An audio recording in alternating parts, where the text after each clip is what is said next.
గురువారం సందర్భంగా నగరంలోని సుభాష్ నగర్ తేనె సాయిబాబా, మాధవ్ నగర్ సాయిబాబా ఆలయంలో అర్చకులు ప్రత్యేక పూజలు చేశారు. పెద్ద ఎత్తున భక్తులు పాల్గొన్నారు.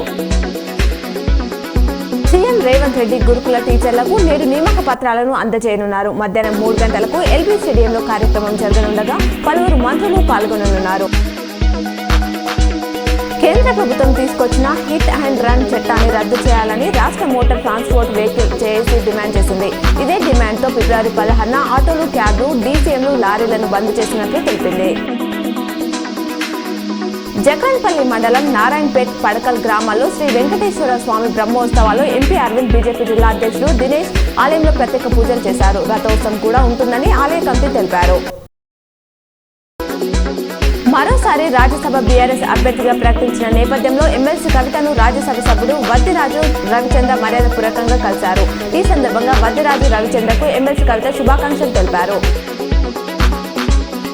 ఆర్మూర్ కాంగ్రెస్ పార్టీ ఇన్ఛార్జ్ ప్రొద్దుటూరి వినయ్ కుమార్ రెడ్డి నేడు కొమన్పల్లి, పత్తేపూర్, చేపూర్ గ్రామాల్లో పర్యటించారు.